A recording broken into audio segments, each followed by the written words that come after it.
phone and dreaming about you. Hey guys, SimCoder here, and today we are going to go on our WhatsApp clone app, and we are going to learn how we can find which contact users are using WhatsApp. So in WhatsApp, the only users that appear to you are the ones that have already logged into WhatsApp using their phone number. And that's what we are trying to find out. So the way we are going to do this is by getting all of the contacts, putting them all in an array list, and then trying to find which appear in the database of our Firebase project. So the first thing that we are going to do is going to our Firebase project, going to database, and I have already activated it, but I'm going to show you what you have to do. So you are going to go into database, and you're not going to go into Cloud Firestore, you're going to go into real-time database. Okay? And in here, you're going to go into rules and make sure you have the rules set to off, different from null, because this means that the user is required to be logged in order to access the database. Or you can deactivate this if you are having some troubles. I believe it is just by putting it auth equals to false or something like that. I'm not quite sure, but that's all available in the internet, so you won't have any trouble doing that. Okay, so in data we have our database, and you can add wherever you want, values, wherever. Okay, and this is the first thing that we are going to do. We are going to add data to the database if it is the first time that the user is logging in to our app. Okay, I'm going to delete this, and you'll see it working in a second, so don't worry.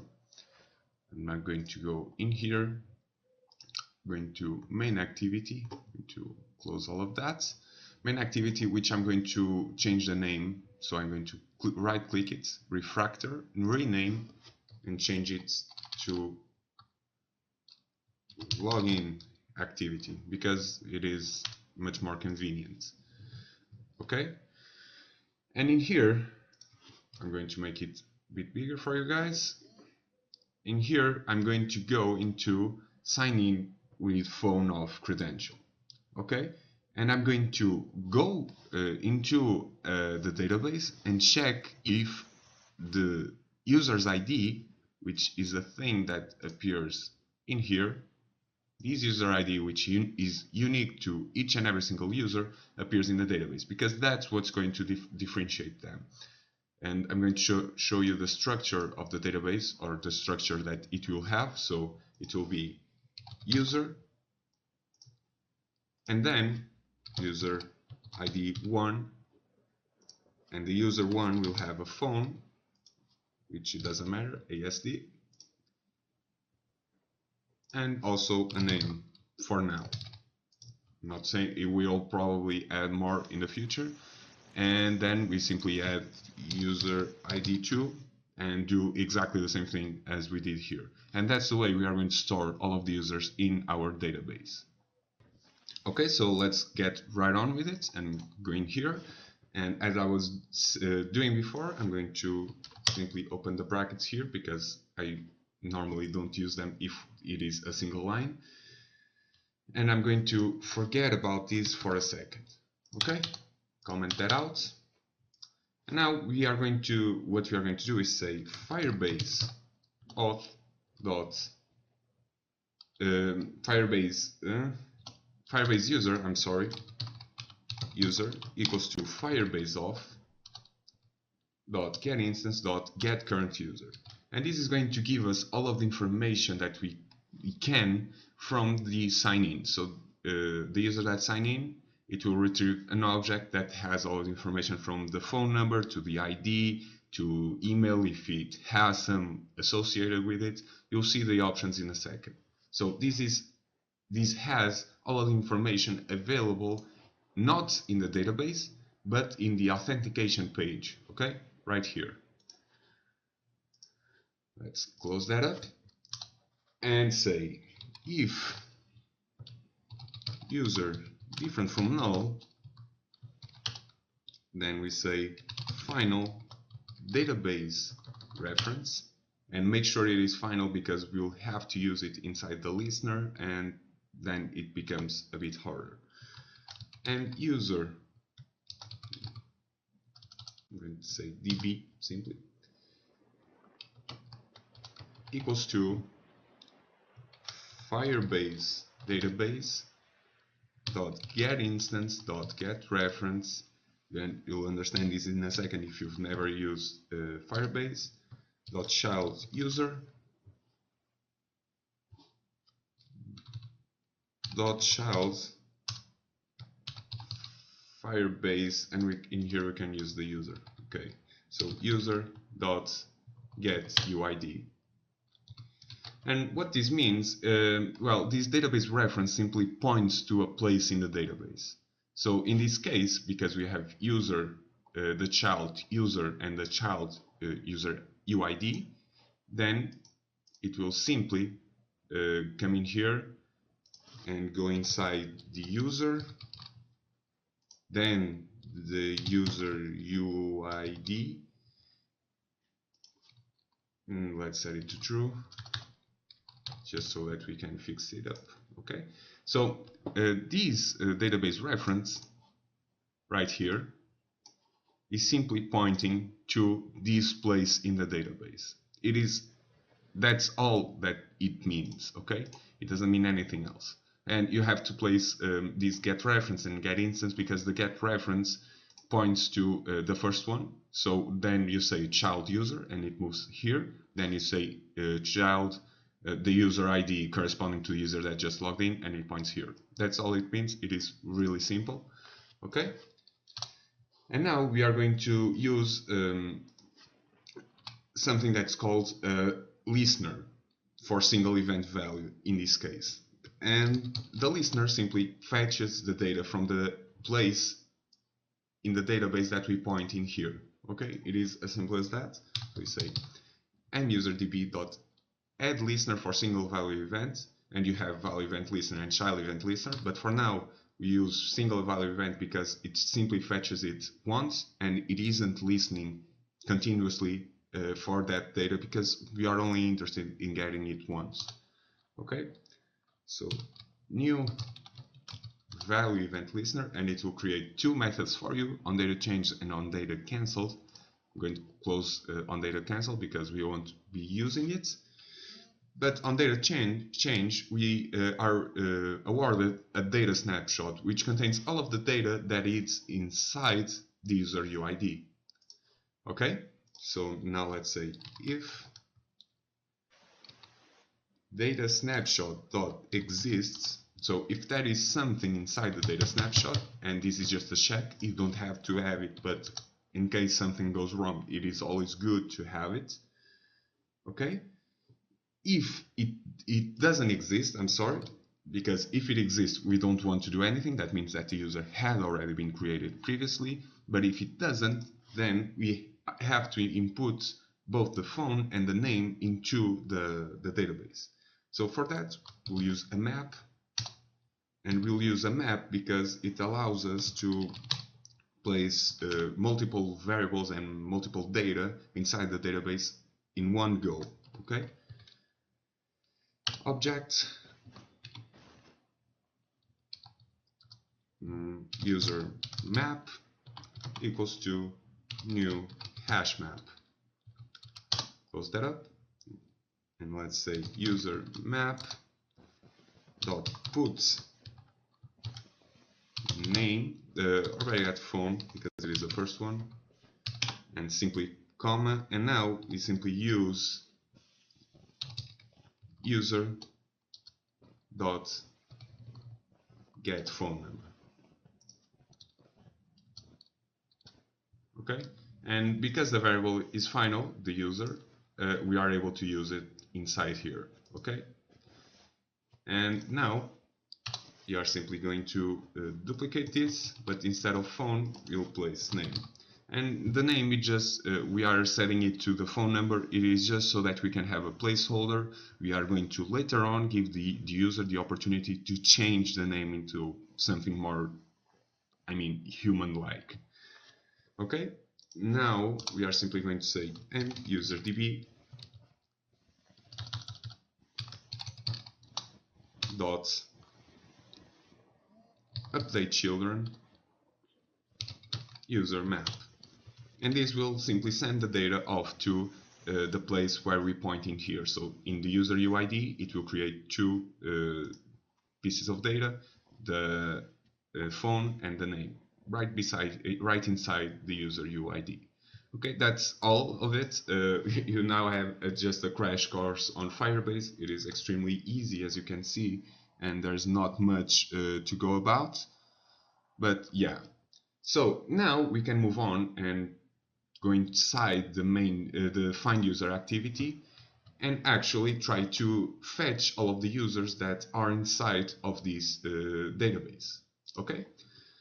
So the first thing that I'm going to do is to actually change the name of user list to contact list. And to do that, I'm going to click Ctrl F and type in user list. And you'll see why I'm doing this in a quick second. Okay? And I'm going to actually put a space in front of it. It is just to, okay, if it is just to, but you'll learn something. So if you type in a variable and you want to change all of the names in that variable, then all you have to do is click select all occurrences, and it will select it for you, and you can type in whatever you want. So contact list. Okay, and in here it is meant to be a user list, so I'm going to change it back. I thought that there were many more occurrences of this, so, but yeah, and I'm placing it here. Okay, so the reason why I changed it is because the contact list is we have to have two lists. One to fetch the contacts, and another one to update the recycler view with. So the one that will update the recycler view will have only the contacts that are users in our app. And that's the reason why I'm using two lists for this. We could use only one and update it and setting it to, I don't know, maybe a boolean that would be inside of the user object saying that it is a contact or it is a user. But yeah, I'm just going to use two because it is much easier. I'm going to duplicate this user list. Okay? And in here it is meant to be contact list, okay, and that's it. So now all that we have to do is to add all of the contact list, and after that go and search inside of the database if it is inside it. Okay, but there are a couple of problems that we have to deal with. If the user that we have on our phone doesn't have the ISO of the company of the country, and the ISO, I'm talking about the +1 for the United States or +351 for where I live in Portugal. If you don't have it, then it won't find it, because when we create a user, it will always create a user with that plus. But many times when we type in contacts, we don't place that because, well, we are in our country and the phone automatically knows that if you are in our own country, it will try to contact the plus whatever number corresponding to our own country. So we are going to try and fix that.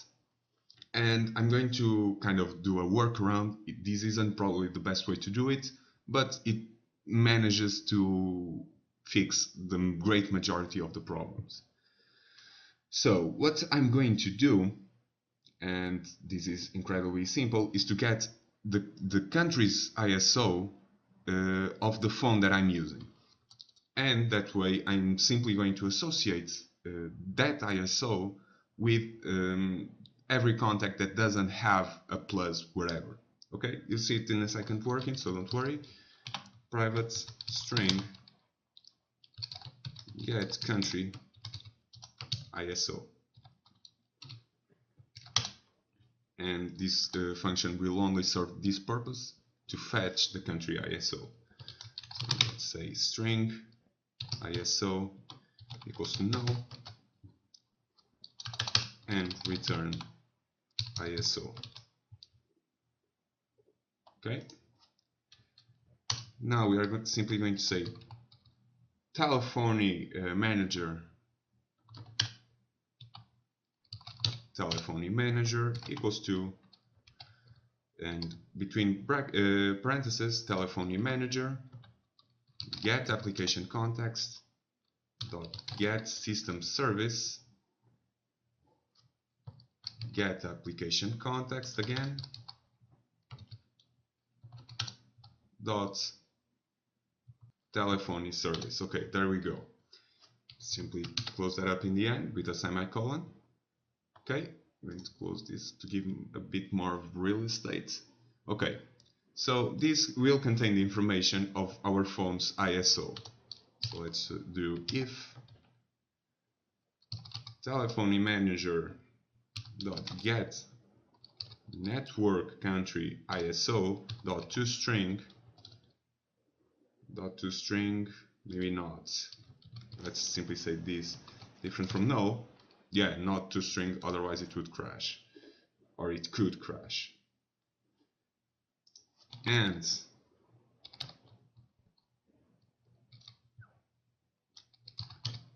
oops, and telephony, let's copy this. So telephony manager,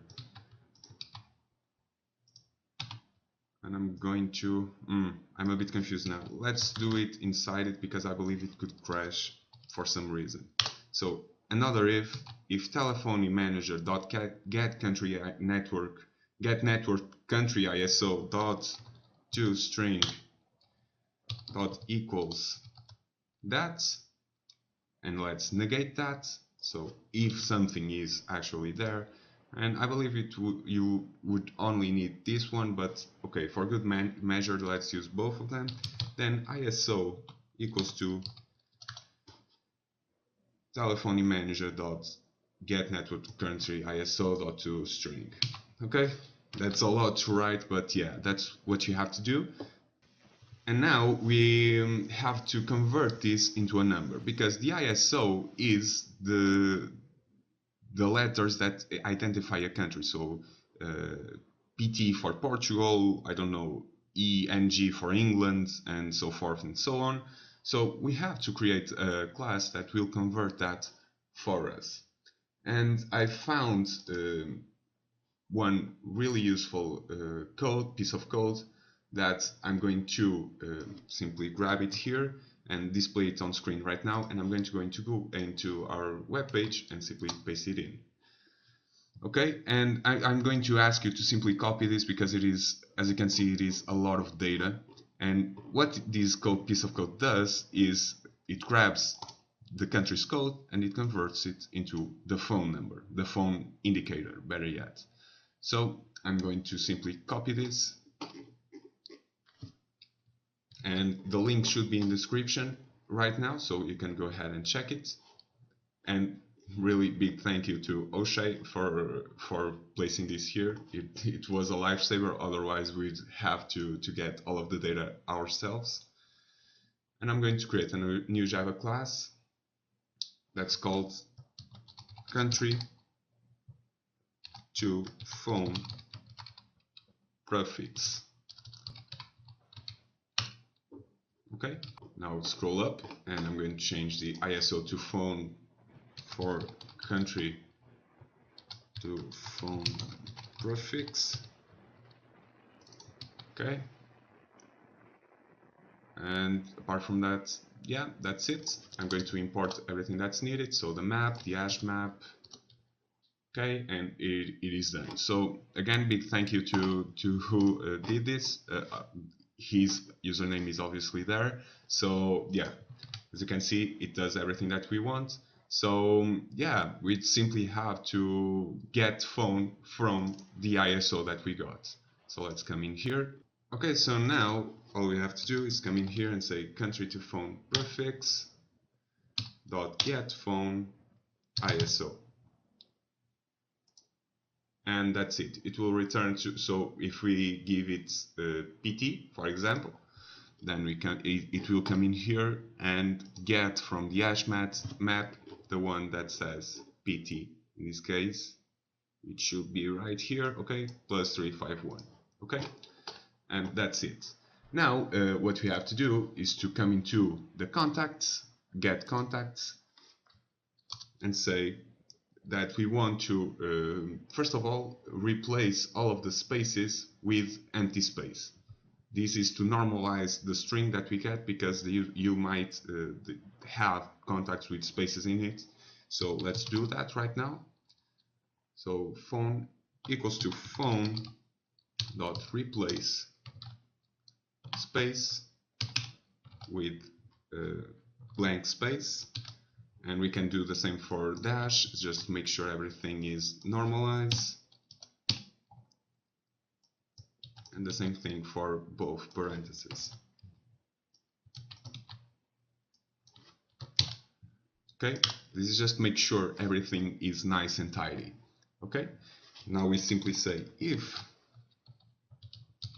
string dot value of phone dot char at 0. So if the char at the first position is equal to plus, that means that the number has an indicator. Or better yet, in this case, it doesn't have, because we negate that in here with the exclamation point. Then we simply say phone equals to ISO, or better yet, we have to call the the prefix here. So let's say string ISO prefix, let's call it that, equals to get countries ISO. Okay, let's say phone equals to ISO prefix plus phone, and this will attach the ISO prefix to our phone number, and that way we normalize everything. Okay, so now that we have that, we are already adding contacts, we are already doing everything like that. So all we have to do is to call a function to get the user's details, to see if it actually is in the database. So we are going to simply come in here and say get user details, and we're going to give it the mContact object. Okay, and now to create it, you can simply click Alt Enter, and it will create that function for you. And this will be the function that takes care of fetching the data from the database, make sure it exists there. Okay, so now you're going to say database reference, just as we did before, user db equals to Firebase database dot get instance dot get reference, and we are going to say dot child user, and now we are going to use something that's called a query. And a query is a way of fetching data from the database that corresponds to a certain amount of parameters that you want. In this case, we want to only fetch data from the users that have the phone number that is in this object. Okay, so let's say query equals to muserdb dot order by child phone dot equal to mContact dot get phone. Okay, so this will order by child phone. So in this case we have, let me come in here just to have a visual representation. We have the user ID 1, for example, with the phone X, it doesn't matter. Then we have a user ID 2 with the phone whatever, and it will order it and then make sure that it only fetches the ones that have a phone equal to the user that we got from here. Okay, as easy as that. It doesn't have to have anything else, and we simply do a listener like we always do. Add listener for single event value, new value event listener, and again we can forget of the onCancelled. And now let's say if data snapshot dot exists, that means that the user exists, and so we can move on and say string phone equals to nothing, just to have something in it, string, and name equals to nothing. Okay. Now, to get the data, we are simply going to say for data snapshots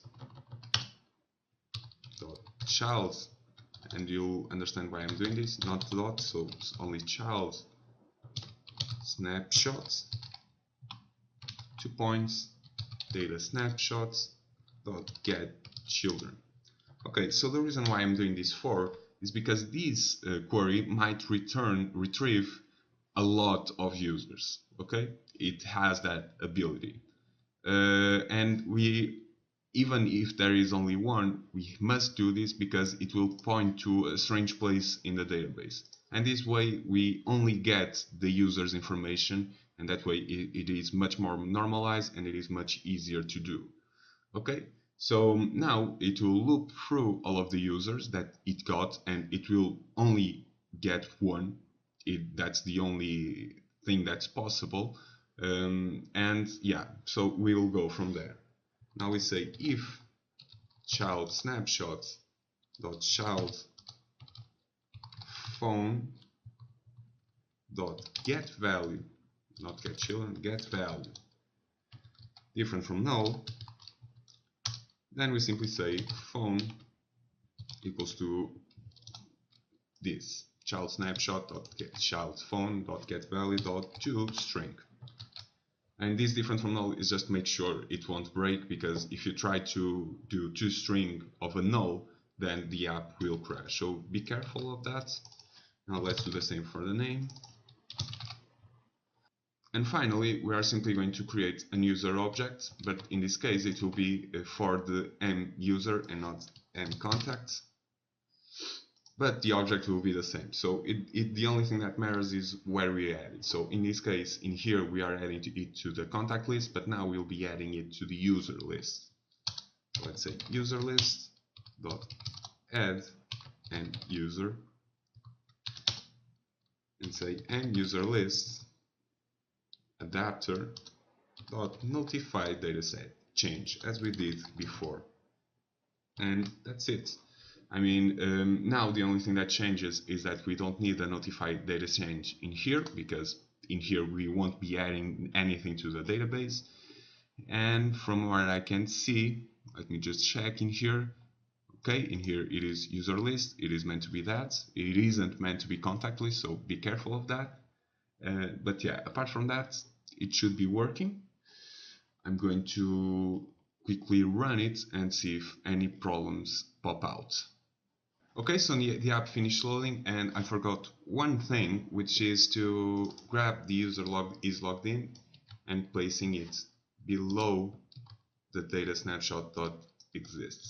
So this is in the login activity. If you can remember, this is where we add the user's information to the database, and if we don't add it, then the user won't go out of the login activity. So it is important for you to change it.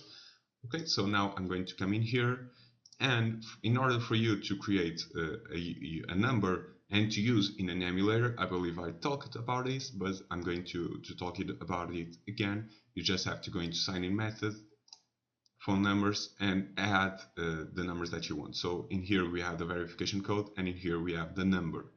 And that's exactly what I did. I have two emulators running, and I have both of these numbers in here. So I'm going to add the code 1 2 3 4 5 6, and here 1 2 3 4 5 6. Okay, and I'm now going to go into the database to see if the information is added as expected. And I'm going to open all of this, and I'm going to send the verification code in here, verify code, and a user was created. Okay, in the database, because it already was in the authentication page. and do the same thing for this user right here. And if you want to double check everything, then you can go into authentication, and this UID for the 111 whatever will match exactly the UID that we have in here. So this is what I meant before, and now it should be much easier for you guys to notice the difference. Okay, now let's see if the users that show up are only the users that have an account. So in case of this phone, I have 3 phone numbers. I have the test 1 that corresponds to the 111. Okay, so this test 1 has to show up. Then we have the test 2, and then we have the test 3, which shouldn't show up. Okay, so I'm going to come in here, find users, and there we go. Only the 1 and the 1, 2 appear, which is exactly what we wanted to happen. And in the case of this one, I have, let's check, only the test 2. So the test 2 should appear. Let's go, find users, and the test 2 appears. Okay, so there we go. I'm going to next do a lesson just to change the name, the name to the name that it's on the phone. So in here it should appear test 2, and in here should appear test 1, not the phone number. But I'm going to leave it to the next lesson. It is extremely easy to do, but yeah, this lesson is getting kind of long, and so I'm going to wrap it up in here. Okay, so that's all for today. Remember guys, if you are liking this series, and for me to know that you guys are liking it, please do leave a like and subscribe. And if you are feeling generous, then feel free to donate. But yeah, so I hope to see you again tomorrow, and ciao.